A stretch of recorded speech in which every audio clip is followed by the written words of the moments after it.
భీమవరం 36వ వార్డులో అనాకోడేరు కాలువ గట్టు వద్ద మాజీ మున్సిపల్ వైస్ చైర్మన్ స్వర్గీయ ములుగుర్తి వెంకటరామయ్య జ్ఞాపకార్థంగా వారి కుమారుడు ములుగుర్తి సుధీర్ ఆధ్వర్యంలో 100 మంది పేద వృద్ధులకు వికలాంగులకు 5 కేజీల చొప్పున బియ్యం పంపిణీ చేశారు. ఈ కార్యక్రమానికి ముఖ్య అతిథిగా రాష్ట్ర ప్రభుత్వ భీమవరం శాసనసభ్యులు గ్రంథి శ్రీనివాస్ ముఖ్య అతిథిగా విచ్చేసి పంపిణీ ప్రారంభించి మాట్లాడుతూ తల్లిదండ్రుల ఆస్తులు పంచుకున్న వారు నిజమైన వారసులు కారని, వారి ఆశయాలు పంచుకున్న వారు నిజమైన వారసులని, సుధీర్ తన తండ్రి ములుగుర్తి వెంకటరామయ్యను స్మరించుకుంటూ అతను మెచ్చే పేదలకు బియ్యం పంపిణీ కార్యక్రమాన్ని నిర్వహించడం భగవంతుడు హర్షించదగిందని అన్నారు.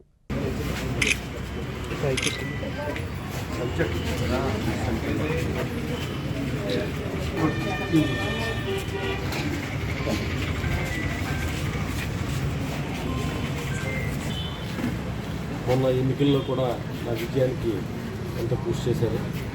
ముఖ్యంగా అంతకుముందు 3 టర్మ్స్ కూడా తెలుగుదేశం పార్టీలో హౌస్ వైర్గా గెలిచినప్పటికీ కూడా నేనంటే ప్రత్యేకమైన అభిమానం, ఆప్యాయత ఎప్పుడూ కూడా చూపించేవారు.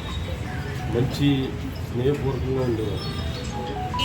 ఆయన చాలా లో ప్రొఫైల్. ఎందుకంటే ప్రజలందరితోటి కలిసిమెలిసి చిన్న పెద్ద అని లేకుండా, వృద్ధులని కాకుండా ఎప్పుడు కూడా ప్రజల మధ్యనే ఉండడం వల్ల ఈ వార్డులో ఎప్పుడు కూడా ములుగుర్తి వెంకటరామయ్య గారు వెంట ప్రజలందరూ కూడా ఆయన వెంటే ఉండి ఆయన్నే గెలిపించడం జరిగింది.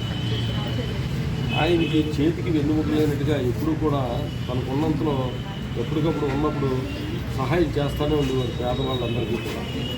ఎవరికి ఏ కష్టం వచ్చినా, ఏ ఆపద వచ్చినా వాళ్ళ వెంట ఉండి వాళ్ళకి ఒక మనోధైర్యాన్ని కల్పించి వాళ్ళ అభిమానాన్ని పొందిన వ్యక్తి ములుగుర్తి వెంకటరామయ్య.